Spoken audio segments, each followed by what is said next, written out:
DA নিয়ে আবারও খুব গুরুত্বপূর্ণ আপডেট। বকেয়া ডিএ নিয়ে শেষ মুহূর্তে টানাপোড়েন। সরকারি কর্মীদের জন্য কি সুখবর আসছে?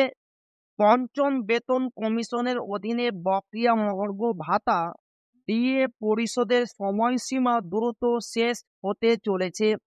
রাজ্য সরকারের হাতে রয়েছে আর মাত্র 2 সপ্তাহ।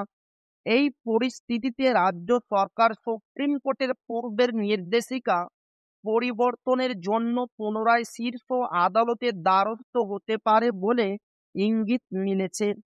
তবে এর মধ্যেই সরকার বকেয়া দিয়ে পরিশোধের কিছু কাজ এগিয়ে রাখছে বলে জানা গেছে, যা কর্মীদের মধ্যে আশার সঞ্চার করেছে।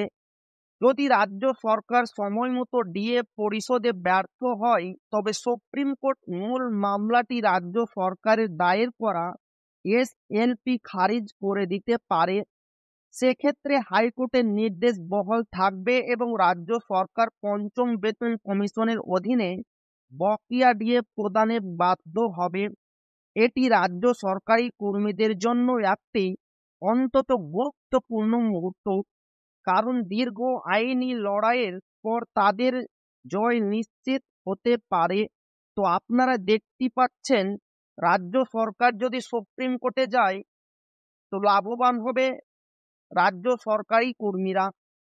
তো এই ছিল ডিএ নিয়ে খুব গুরুত্বপূর্ণ আপডেট, যা আপনাদের মাঝে শেয়ার করলাম। তো ভিডিওটি ভালো লাগলে অবশ্যই আপনার বন্ধুদের শেয়ার করবেন, যাতে তাদের উপকার হয়। আর আপনি যদি এখনো আমাদের চ্যানেলকে সাবস্ক্রাইব না করে থাকেন, তো অবশ্যই চ্যানেলকে সাবস্ক্রাইব করবেন এবং আমাদের পাশে থাকবেন। তো আবারও দেখা হবে ডিএ রিলেটেড খুব গুরুত্বপূর্ণ ভিডিওতে।